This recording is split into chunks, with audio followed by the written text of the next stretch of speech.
और कोई शायद उन शब्दों से बाहर ही नहीं आया और मैं 2 मिनट के लिए भूल गई कि अब आगे मुझे करना क्या है।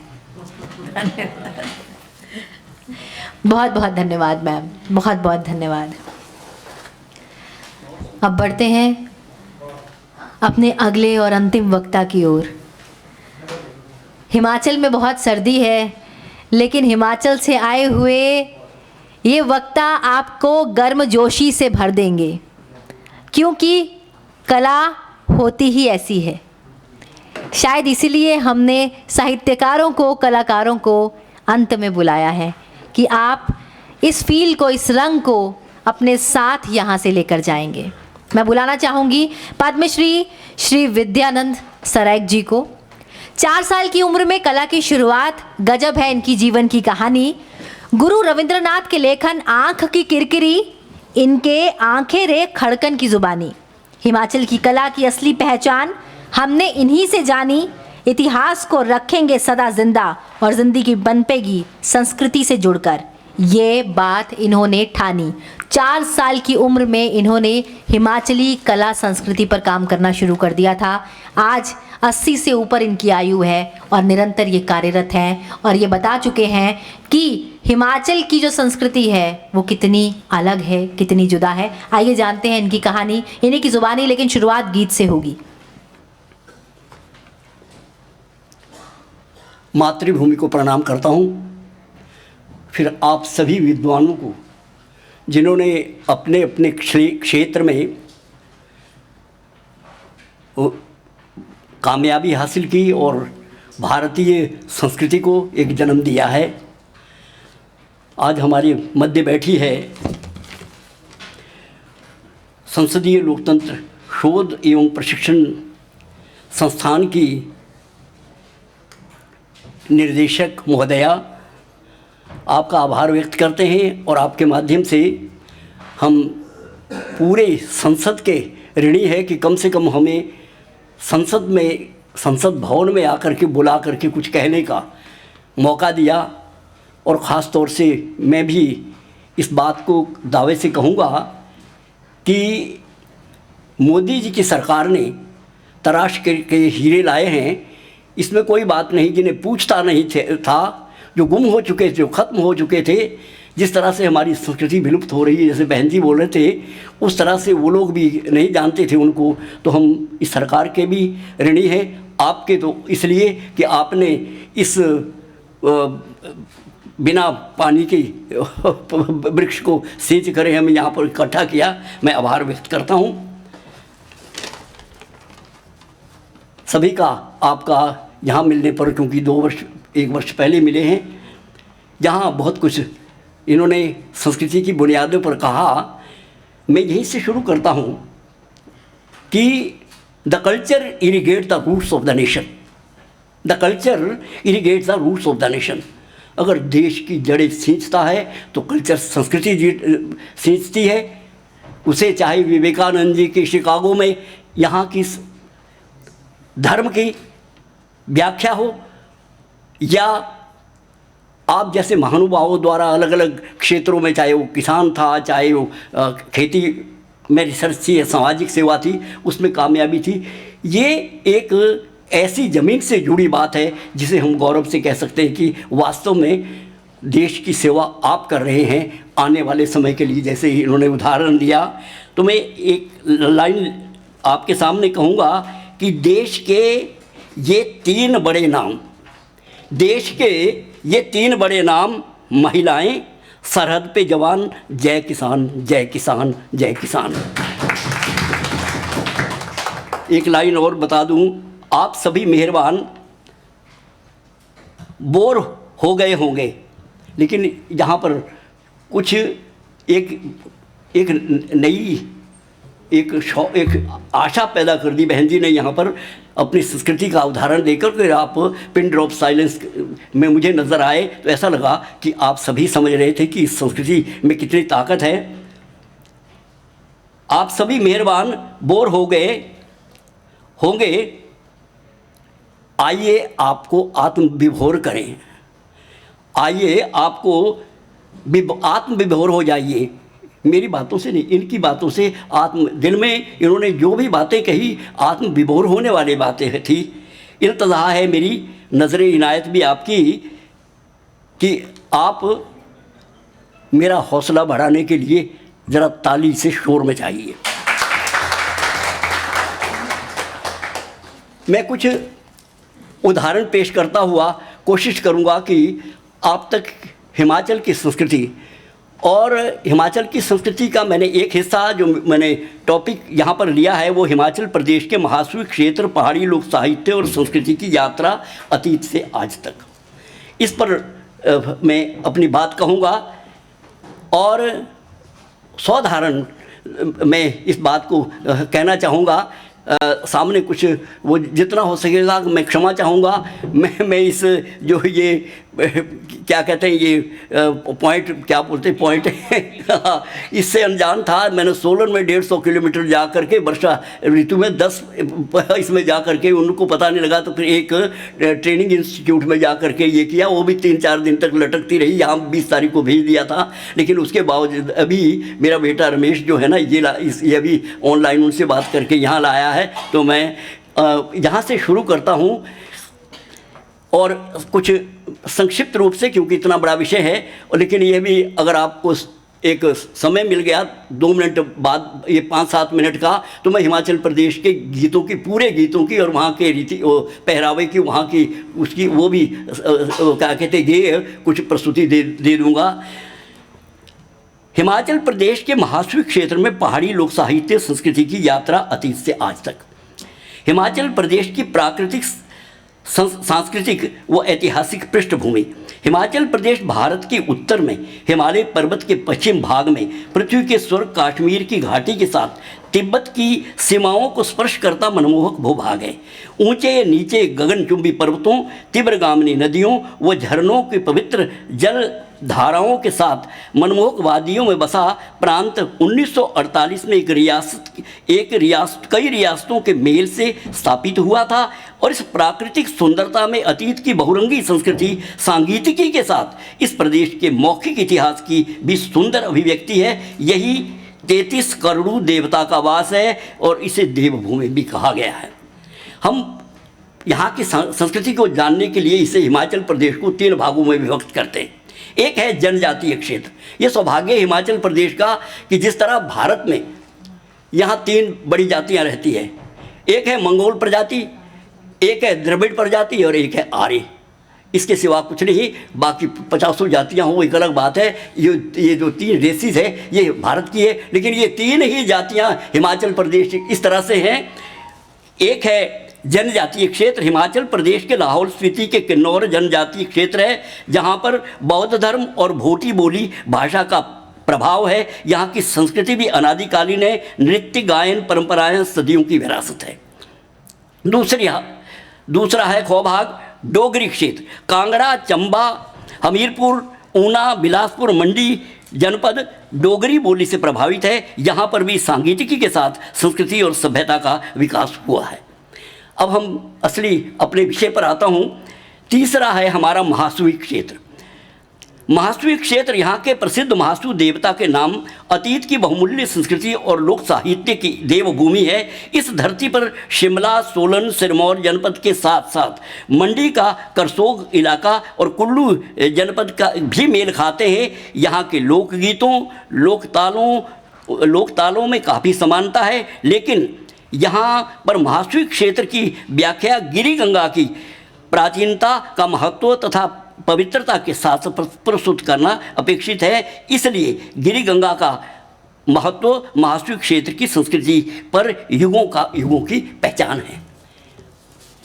महासवी क्षेत्र में गिरी गंगा बहती है और इसके बारे में मैं आपको बताऊंगा। गिरी गंगा, यह कहना उचित है कि संसार की संस्कृतियाँ, अलग अलग सभ्यताएँ नदियों के आसपास पली और पनपी है, लेकिन महासवी क्षेत्र का इतिहास व संस्कृति महत्व गिरी गंगा की गरिमा में आस्था के साथ युगों से समृद्धित हुआ है, जिसका वर्णन लोक पांजड़े, हमारे देव पूजाओं के लिए लोक पांजड़े कहते हैं, गाथा गीतों में अनाम कवियों ने व्यक्त किया है और श्रुति और स्मृति से आज तक ये विरासत में है। हिमाचल प्रदेश का ये सामने नक्शा लगा, इसमें ये नज़दीक में महासूर क्षेत्र है, इसमें से गिरी गंगा बहती है। एक गिरी गंगा के पांजरा के जहाँ से हमने बात, ये सतयुग की बात बता रहा हूँ। साधु बाबा जा सुरगो दो हिंगो थिरी बाटे, गंगा लेवे बोलो सुरगो दो कमंडलू थी तेस को हाथे, कुपड़ा रिधारो उठो ढोलो ई जाओ मेरिया भाइयों, ये बड़ा हुआ धमराला ई जाओ मेरे ओ भाइयों, गिरी गंगेरा चाड़ा। कहते हैं गंगा के जल को एक साधु अपने कमंडल में स्वर्ग से लाया और हिमाचल प्रदेश के हिमालय की राह से चलते चलते जब वो कुपड़ की धार चोटी पर पहुंचा तो उसका कमंडल गिर गया और ऊंची ध्वनि आई, गिरी गंगा गिरी गंगा गिरी गंगा। आज इस स्थान पर सतयुग का इसमें मंदिर है। अगला मंदिर है जहाँ से गिरी नदी बहती है और ये 60 कोस की जलधारा है जो यमुना में खड़ा पत्थर से डाक पत्थर में यमुना में जा विलीन होती है। मैं खड़ा पत्थर से डाक पत्थर तक गिरी गंगा का सफ़र, इस पर मैं एक बहुत बड़ी पुस्तक लिख रहा हूँ जिसमें गिरी नदी के दोनों ओर के जो नदी नाले छोटे छोटे नाले बहते हैं उसमें उन वादियों में कौन से मंदिर, कौन सी जातियाँ, क्या रीति रिवाज, क्या खान पान, क्या पहरावा है, वो इसमें वर्णन है। लेकिन मैं यहाँ संक्षिप्त से जो आपके सामने बात कह रहा हूँ। और यह जलधारा वर्तमान में कोटखाई, बलसन, ठियोग, घूंड, रितेश, क्योंथल तथा पटियाला के चायल, डुबलू और गौड़ा को स्पर्श करती पलाशला में वर्तमान सिरमौर में प्रवेश करती है और गिरिवार और गिरिपार 2 भागों में विभक्त करती है। रेणुका जी भी होते हुए डाक पत्थर पर यमुना में विलीन हो जाती है। यह एक संदर्भ भी है कि सिरमौर अतीत में कालसिया से शिमला के तरोच तक एक रियासत थी और फलस्वरूप सिरमौरी बोली, पहरावे, लोक संगीत, नृत्य विधाएं और मंदिर परंपराएं कुपड़ से लेकर के डाक पत्थर तक दोनों ओर की वादियों में समान है। यह मनमोहक प्राकृतिक क्षेत्र गिरी गंगा के दोनों ओर बसा है। गिरी नदी के दोनों ओर की वादी में असंख्य देवी देवताओं के स्थान है और इन मंदिरों की आस्था वो आगोश में यहाँ की संस्कृति पली और पनपी है।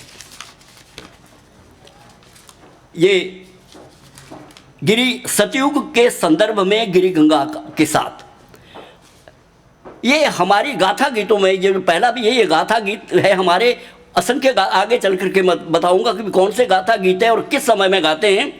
लेकिन यहाँ बैठे लोग तो अभी जानना चाहते हैं, क्योंकि अगर कलाकार सामने हो और गायकी ना हो और सिर्फ हमें ऐसे ही सुनने को मिले तो शायद सबको ये लगेगा कि हम हिमाचल को नहीं, हिमाचल की असल को जानना चाहते हैं। और मुझे लगता है कि ये लिखी हुई स्क्रिप्ट जो आपने इतनी मेहनत से तैयार की है ये तो हम सबके साथ साझा कर सकते हैं, लेकिन उन गीतों का क्या जो हम मिस कर रहे हैं। तो क्यों नहीं आपकी अभिव्यक्ति के साथ हम जो हिमाचल की संस्कृति है उसे जाने। यहाँ बैठा हुआ हर शख्स मुझे लगता है यही कहेगा।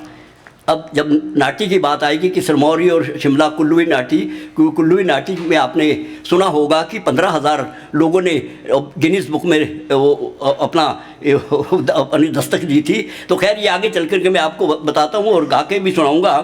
तो गिरी गंगा के साथ हमारा क्या संदर्भ है। गिरी गंगा सतयुग से जब ऊपर से उदित हुई, वह विभिन्न रियासतों को लांघती हुई जब बलग गांव में पहुंची तो बलग के समीप मानसतापड़ एक गांव है और उस स्थान है उस पर त्रिवेणी बनती है। आज की त्रिवेणी तो द्वापर की है, जब महाभारत काल के बाद उन्होंने अपने क्या कहते हैं कल्याण के लिए भगीरथ जी लाए थे। लेकिन ये जो बलग में सतयुग हमारे सिरमौर में, बलग भी सिरमौर में रहा है। मैंने बताया कि आज भी कालसिया में एक शिलालेख है पत्थर पर जो अशोक के ज़माने का है और वो कहते कि कालसिया से लेकर के सिरमौर जुब्बल की तरोच तक था, जिसमें ये कुपड़ भी आता है, कुपड़ गांव भी आता है। तो कहते हैं जब ये बलग से आगे तो बलग में त्रिवेणी बनी और वहाँ महाराजा बलि गया था, जहाँ वो है बलग। और वहाँ पर वो 100वां यज्ञ करना चाह रहा था, लेकिन देवताओं ने उसका विरोध किया कि अगर राक्षस कुल को ये यहाँ पर यज्ञ करने दिया तो वो सीधा उसको स्वर्ग का राज्य मिलेगा। अतः वो वामन अवतार हुआ और वामन अवतार इसी गिरि नदी के किनारे हुआ और ये हमारी गाथा गीतों में है। और वामन अवतार ने जब वामन जी वहाँ पर पहुँचे, बलग पहुँचे, उन्होंने 2.5 पग वो मांगा स्थान ज़मीन पर। और जब बलि राजा ने कहा कि हम आपको स्थान दे देते हैं, तो उन्होंने उसने जब 2 पग दे दिए, क्या कहते भगवान ने, तो कहते हैं पृथ्वी हिलने लगी और उसने कहा 3रा पग मेरे सिर पर लगे। और उस मान स्थापन के स्थान पर बलग आज भी ये स्थान है। और बलग की पवित्रता इससे, और आज ये जो बलग में ये जो आपने मूर्तियाँ ये देख रहे हैं तो पांडव काल की है, लेकिन पांडव भी जब अपने द्वापर युग में प्रवास काल में थे उस वक्त यहाँ पर पहुँचे और इन्होंने 3 मंदिर यहाँ पर बनाए थे बलग में। एक उदाहरण, एक हमारे बिल्कुल साक्षात प्रमाण है कि बलग में पांडे, पुरोहित और चारज, गंधर्व ऐसी जातियां हैं जो अमूमन तीर्थ स्थानों में होती है। और इस त्रिवेणी में आज भी उसी एक गांव में सभी वो मिलती है। तो ये सतयुग का प्रमाण है। और त्रेता युग का संदर्भ गिरि गंगा के साथ मैं इस मान्य सदन के सामने आता हूँ। मैं तथ्यपूर्ण आपको बात करना चाहता हूँ, मैं क्षमा चाहूँगा। तो त्रेता युग का संदर्भ गिरि गंगा के मैं संक्षिप्त में कह रहा हूँ। त्रेता युग में परशुराम जी और माँ रेणुका ने और जमदग्नि ने गिरि गंगा के किनारे ही तपस्या की। और इससे और पवित्रता का इससे पता चलता है कि गिरि गंगा, और इसके साथ गाथा गीत है, परशुराम का भी गाथा गीत है हमारे। ये एक बड़े लंबे गीत है जिसमें 200-200 300-300 पद है और गाए जाते हैं। और ये मैं आपको बताना चाहता हूँ कि विशेष रूप से बूढ़ी दिवाली के समय में, दिवाली के 15 दिन बाद, एक महीने बाद सिरमौर में बूढ़ी दिवाली होती है। बूढ़ा का मतलब है इतिहास। तो पूरे वर्ष में जो घटित घटनाएं हैं उनको हमारे सिरमौर में गाते हैं। और ये बूढ़ी दिवाली का बड़ा महत्व है और उसमें सारे गाथा गीतों को गाते हैं। इसलिए मैं ये कह रहा हूँ, ये रेणुका जी भी इसके जाए। अब गिरि गंगा का द्वापर के साथ संबंध मैं संक्षिप्त में आपको बता रहा हूँ। द्वापर काल में गिरि गंगा के साथ चलते चलते ये पांडव वहाँ पर गए और पांडवों ने वहाँ पर भी, और एक मानगढ़ जगह है सिरमौर में, वो गिरिवार के, मैंने बताया था कि 2 हिस्से हैं सिरमौर के, गिरिवार और गिरिपार। ये जो ट्रांसगिरी एरिया, ये मैं लेटेस्ट बताऊँ, ये हमारा जनजातीय, जहाँ से मैं हूँ जनजातीय बन गया, इसको हाटी समुदाय भी कहते हैं। तो गिरिवार और गिरिपार है। तो बलग आए और बलग में कुछ समय उन्होंने वक्त काटा और वहाँ पर उन्होंने वहाँ पर मंदिर बनाए। ये गुमटियाँ जो अभी दिखाई थी, प्राचीन 3 गुमटियाँ, आज भी ये गुमटी बोलते हैं उसको। ये गिरि गंगा की पवित्रता को और बताते। लेकिन द्वापर काल में ही मैं एक और बात बता दूं कि जब युद्ध हो रहा था, हमारी गाथा गीतों में जब युद्ध हो रहा था, युद्ध के बाद 18 दिन के बाद युद्ध समाप्त हुआ, तो पांडव समर्थक पांचड़ राजपूत, लड़ाई करने वाले सैनिक, और कौरव समर्थक शाठर, ये सैनिक एक दूसरे का पीछा करते हुए गिरि नदी की राह से कुप्पड़ तक बस गए। और दोनों तरफ ये शाठर और पांचड़ राजपूत आज भी वहाँ पर इन वादियों में बसे हैं और बरसों तक ये लड़ाई लड़ते रहे और पैने तीर से लड़ाई करते थे। और पैने तीर से लड़ाई करने के लिए उन्होंने थड़े 9-9 7-7 मंजिलें किले बनाए थे, जिसको थड़ा कहते मेरे अपने गांव में। और रवान एक जगह है पजोते में और शाये में, उन जगह में आज भी ये थड़े हैं जिससे वो लड़ाई करते। तीर पैने तीर होते थे, उसको कनेरू कहते, कान तक जिसे तानता था वो राजपूत। उन्होंने वहाँ की जो मूल जातियाँ थी, कोल, किरात, गंधर्व, नाग वगैरह, उन पर अपना आधिपत्य जमाया है। आज भी, और भेड़ पालक जिनको बढ़ाने कहते हैं, हम तो भेड़ पालक रहे हैं, पारले गडरिए रहे हैं। तो इस तरह से ये शाठर पाषाण उस दोनों और कई यहाँ की घटनाएं शाठर पाषाण काल की है, जो वहाँ की जिनमें हार, बार, पवाड़ा, साका और पांजड़े, पडवाइन, रामायण, ये गाथा गीत, इसमें बहुत से गीत है जिसको हर मौसम के इसमें गाए जाते हैं। तो लेकिन दिवाली के मौसम में ये विशेष है। मैं इसलिए एक भी आप लोग, मैंने बताया, बोर भी हो रहोगे, लेकिन मैं ये कोशिश करूँगा कि आपको बोर नहीं होने दूँगा। तो ये ये कुछ मंदिरों की कहानी है जिसमें हमारे प्राचीन मंदिर जो चूड़धार हैं, शिरगुल महाराज की उत्पत्ति भी गिरि नदी के किनारे हुई है। गिरि नदी के साथ में वादी है शाओगा की, वहाँ पर शिरगुल महाराज का जन्म हुआ और फिर वो चूड़धार जो 12,000 फुट की ऊंचाई की है, वहाँ पर ये गाथा गीत है चूड़धार का, शिरगुल पांजड़ा बोलो, शिरगुल का पांजड़ा। वो जब पूजा होती है शिरगुल के मंदिर में तो उस पांजड़े को गाया जाता है। तो ये भी एक संदर्भ है हमारी लोक संस्कृति का। सिरमौर ये जिसमें गिरि नदी के वार और गिरि पार की दोनों संस्कृति का, तो उसमें इन मंदिरों के इर्द गिर्द हमारी संस्कृति पली है। इसका जो आर्कोलॉजी है, इसकी बनावट जो है ये पहाड़ी शैली की है। इसके बारे में मैं बहुत कुछ आपको बता सकता था, लेकिन समय के अभाव से मैं इतना कहूँगा कि आज भी गिरि नदी के दोनों ओर असंख्य मंदिर है। क्योंकि शिरगुल महाराज के बारे में ये माना गया है कि तुर्कों की लड़ाई, इसका मतलब है 11वीं-12वीं सदी के बाद तुर्कों की जेल से शिरगुल महाराज गुग्गा पीर और डोम देवता और महासू देव को, जिसकी महासू देव की मैं व्याख्या कर महासू नाम से जिससे हैं, इन 3 देवताओं को तुर्कों की जेल से वो छुड़ा करके लाए थे और इसलिए उनको सर्वशक्ति वहाँ का पूरा राजाधिराज मान दिया था शिरगुल महाराज को। कई गाथा गीतों में इसका वर्णन है। लेकिन मैं आपको एक बात बताता हूँ कि हमारे एक गीतों में मैं उन नाट्यों को भी बताऊँगा, लेकिन एक बात बता दूँ, हमारे पहाड़ी में ये जो छाछड़ और पाछड़ है, ये पैने तीर से लड़ते थे। कैसे समाप्त किया एक महिला ने, वहाँ पर पवाड़ा झांको अजवा का एक बड़ा मशहूर है, उस औरत ने किस तरीके से ये इसको त्रिविधा में बदला, नृत्य, नाट्य और क्रीड़ा। एक ही विधा है, ठोडा खेलते हैं हमारे और विशु मेले में खेला जाता है और उसमें रौद्र ताल बजाया जाता है। तो ये इस तरह से उसने कैसे बदला कि वो उनकी 18 सिर कट गए, 17 इक्के कट थे, 18 इक्के उसने बराबरी के लिए अपना सिर दे दिया और उस अपने आप सती हो गई उसके साथ, क्योंकि उस अजवा को पैने तीर से मारा था। और जयराम ठाकुर वहाँ के शासक थे, कोटला एक आज भी जगह है, वहाँ पर गिरि नदी के किनारे उनका आप ये इन 18 राजपूतों की जो बरसों की लड़ाई थी, सदियों की एक उसको समाप्त किया और वो जो पैना तीर था उसको काट करके एक बिना इसका तुनीर बनाया और उसमें से ठोडा खेलते, एक परिधान उसके लिए मोटा पाजामा और बूट बनाए और उसमें नृत्य करते और विशु मेला, विशु की जुबड़ी, कुरुक्षेत्र का एक मैदान तय हुआ। फिर एक बात है, राजपूती खेल सकते हैं और विशु की जुबड़ी उसका अनुकरण के नाम है। तो ये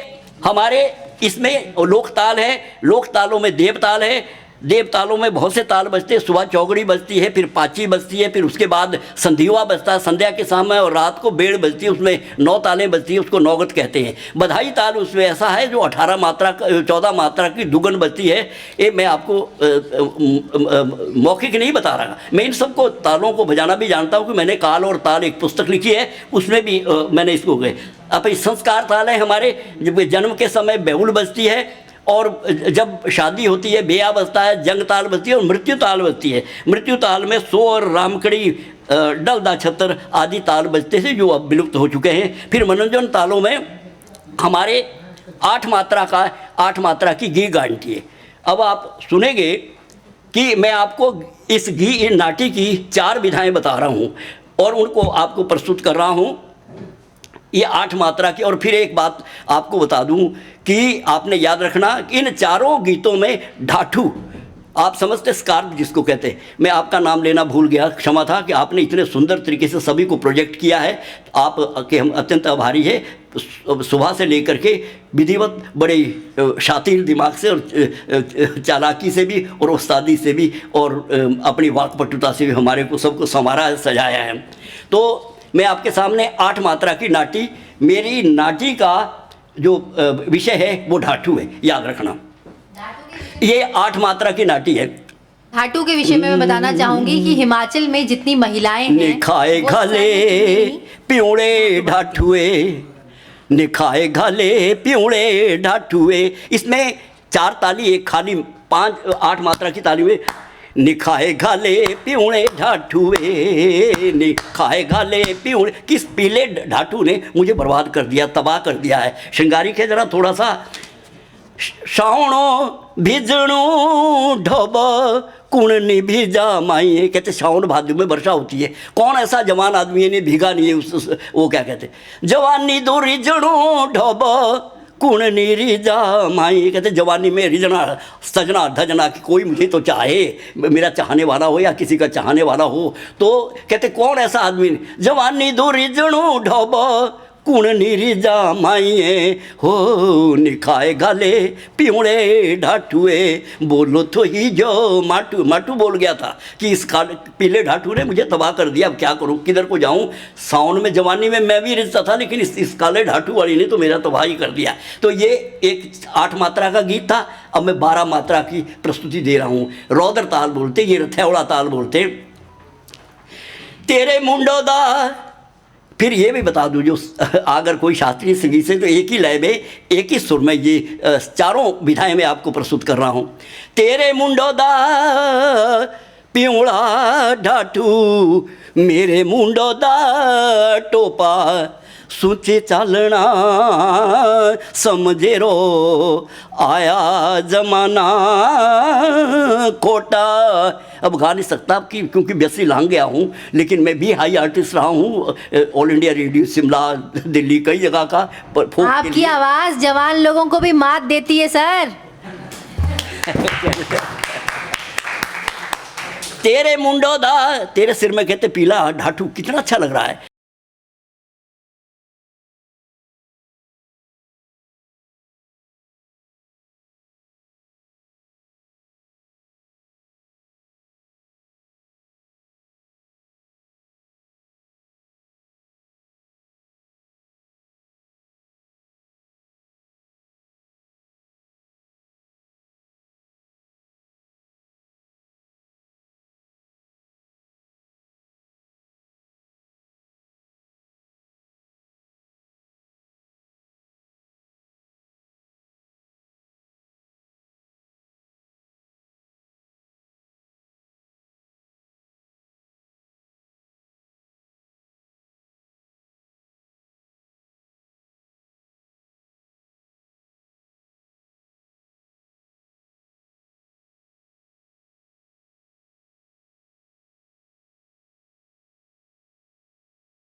जमाना कोटा बोलो पार गावा रिये ध्याने आया जमा। ध्यान किसको बोलते? जो पारले गांव की लड़की है जिनसे हमारी शादी ब्याह होती है, उसको बोल रहा है कि पार गावा रिये ध्याने आया जमाना कोटा। ये 12 मात्रा की, इसमें रथौड़ा ताल है, 12 मात्रा की ये बंदिश है। अब मैं 16 मात्रा जिसको माला नृत्य के लिए, रियाली नृत्य के लिए दिया, यहाँ पर व्यंजन दिए हैं। मैं इसके बारे में भी, हमारे विभिन्न व्यंजन बनते हैं सिरमौर में।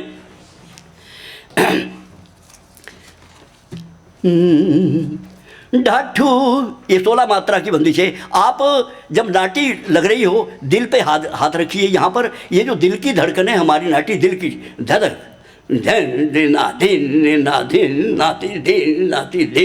अपने दिल पर हाथ रखिए तो यहाँ से उभरी है नाटी। ढाठू, अब ढाठू मैंने आपको वही बताया, मेरी चारों विधाएं हैं। ढाठू बिसरा लाना किसकी चाले दाढ़ी है बोलो मस्तुए। ढाठू बिसरा लाना किसके चाले ए मस्तू, तू किधर को जा रही है? तू ढाठू तो बिसार, ढाठू बिसरा टालटा दुपट्टा भी कहते छोड़ गई। ढाटू बिसरा टालटा घिसरा माथे चम को टिका बिरे, ढाटू बिसरा टालटा घिसरा, टालटा बोलते मारे दुपट्टे को, दुपट्टा भी पीछे को सरक रहा है माथे पर से, अरे वहाँ टीका जो लाल टीका है वो चमक रहा है।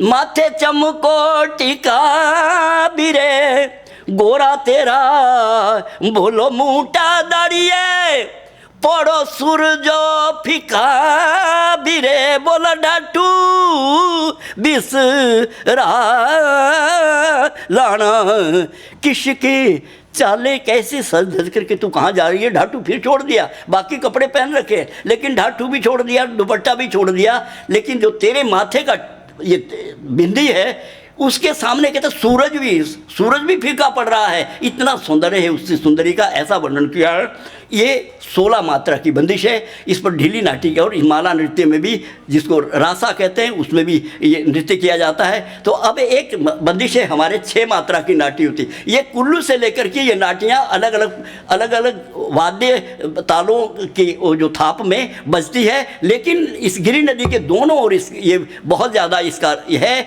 आज भी ऐतिहासिक प्रमाण है। अब 6 मात्रा है। 6 मात्रा को तावड़ी नाटी भी कहते हैं, स्वांगठी की ताल भी कहते हैं, लेकिन ढाठू यहाँ पर है। भाभी ये तेरा ढठकू काला ओ सो मेरे जियोरा वाला, भाभी ये तेरा ढठकू काला ओ सो मेरे जियोरा वाला, भाभी ये तेरा ए बेरोआ निगुना न माला, भाभी ये मेरे जियोरा रबाड़ा। कहते तेरा जो काला ढाटू है मेरे मन के बहलावे के लिए, रबाड़ा बोलते हमारे मन के बहलावे के लिए, मैं इसे देख करके ही आत्मविभोर हो जाता हूँ, बेसुध पड़ जाता हूँ। ये इसमें अंतरे हैं काफ़ी, मैं नहीं बोला, क्षमा चाहूँगा, क्योंकि आप अभी क्या कहते हैं थोड़ा सा ये तो आपके इसके लिए किया है, मैं कुछ और भी सुनाना चाह रहा हूँ। तो ये हमारे जो व्यंजन है, ये जो सामने ये आप लोग देख रहे हैं, हमारे कई किस्म के व्यंजन हैं और इस पर हमने काम किया। हमने 72 व्यंजनों पे काम किया है और मेरे साथ एक टीम है जिसको हम तैयार करते हैं, और ये सांगीतिकी के साथ फिर आपके जितने व्यंजन हैं मैं आपको बता दूं कि हमारे हड़ लगाते हुए धान रुपाई में एक गीत सुना लेता हूं। जब कभी धान की रुपाई है, ठंडा पानी तेरे क्या रो रहा, आई जा संतिये धान रुमणे हो, ठंडा पानी तेरे क्या रो रहा। अब वो धान रुमणे के लिए बुला रहा है कि ठंडा पानी तो है लेकिन फिर भी आ जा, तू गर्मजोशी से आ जा और हम मिलकर के धान की रुपाई करेंगे। अब जब हल चला रहा हो पीछे भी जाए, अरे कुकड़ी रा बीजना कैसा हुआ रे, कुकड़ी यूं बीजी रे, अरे गेहूं का बीजना के, वो हल लगा रहा है आगे हल चलाने वाला और पीछे से महिला जो है, कुकड़ी रा बीजना कैसा हुआ रे, कुकड़ी यूं बीजी रे। तो इस प्रकार से ये हमारा जीवन जन्म से मृत्यु, सुबह से शाम और बसंत से शिशिर तक का एक एक क्षण सांगीतिकी के साथ, जैसा इन्होंने भी बताया था, बीतता है और वो ताल और लय के साथ एक एक क्षण बीतता है।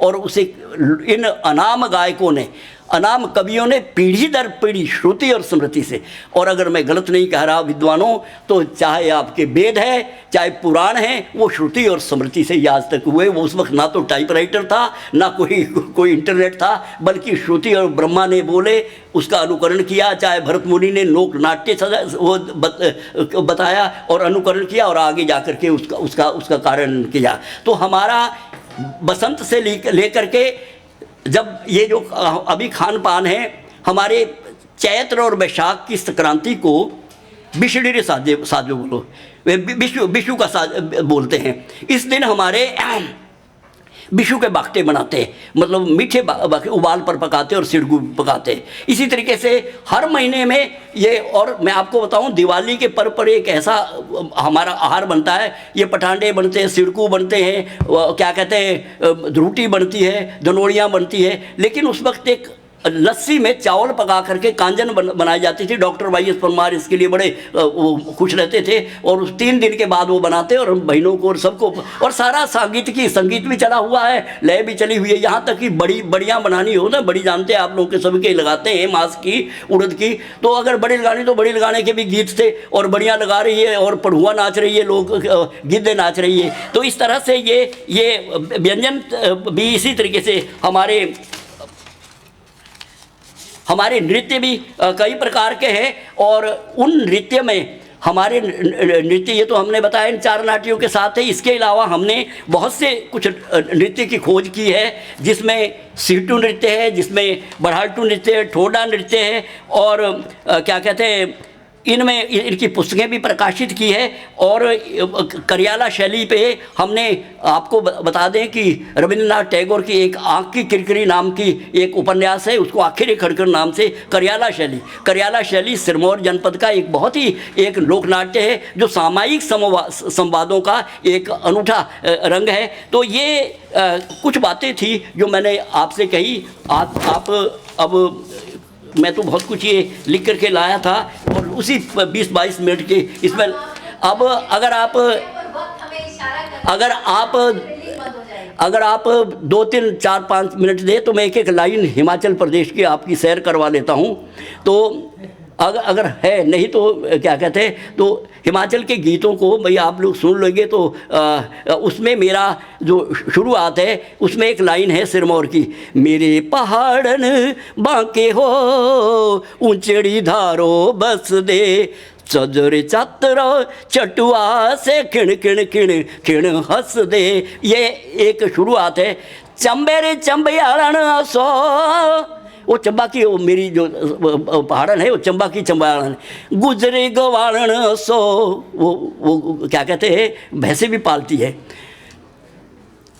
चौगा चंबे चौगाने से बसो दूर दो जाए रो हसो, लाल तेरा सापा हो भौरा मोरा के रिक, ये चंबा का गीत है। और वो गुजरी कैसी है वो गीत गाती है वहाँ की, और वो पसवाज को पहन करके लाल, इसी तरीके से वो कांगड़ा की रहने वाली है। और कांगड़ा का क्या, ठंडा ठंडा ठंडा ठंडा हवा चल दी वो चिड़ दे चिड़ा रे डालू जीना कांगड़ेरा, वो जीना कांगड़ेरा, ठंडी ठंडी हवा चल दी वो चुड़ दे चिड़ा रे डालू जीना कांगड़े। इस तरह से 12 जिलों के अलग अलग गीत है और अंत में एक गीत है हमने जो उस 12 गीतों के शहर, डूंगियाँ डूंगियाँ नदियाँ ये तेरी ऊंचियाँ ऊंचियाँ धारा हो, सभी देशा दे शोभला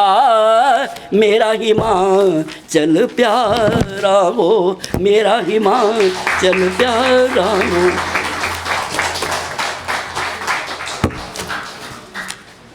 एक 80 साल से ऊपर की उम्र का व्यक्ति आप सबको सुनता रहा और उसने जब अंत में गाने सुनाए तो वो जोश कुछ ऐसा था कि मुझे लगता है कि जवान लोग भी शायद पानी भरेंगे। इनके लिए तो खड़े होकर ताली बनती है।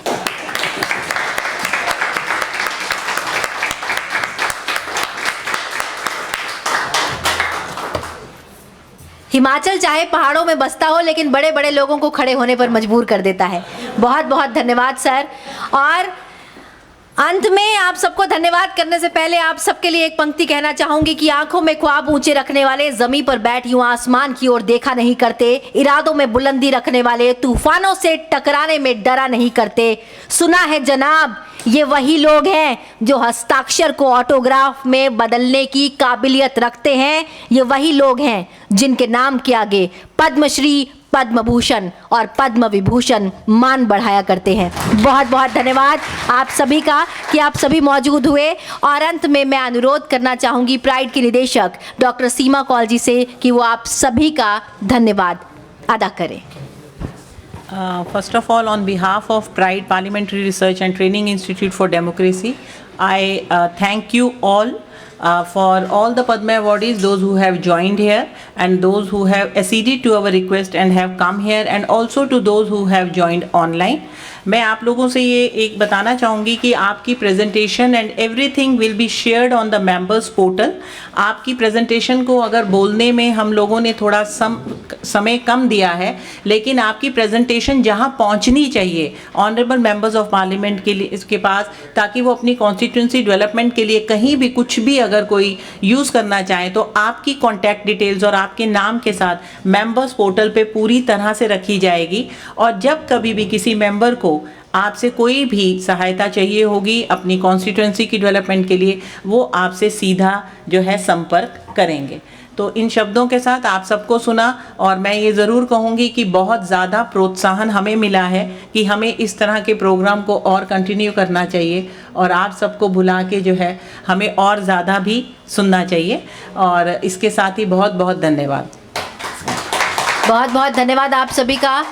और अगर कुछ शब्द अगर मेरा कोई बुरा लगा तो उसके लिए मैं हाथ जोड़कर क्षमा चाहती हूँ आप सभी से। नादान बालिका मानकर क्षमा कर दीजिएगा। समय सबको भरपूर देने की कोशिश की गई थी, लेकिन वक्त क्या करें, आप लोगों के पास तजुर्बा इतना है कि वक्त कम पड़ जाता है। बहुत बहुत धन्यवाद।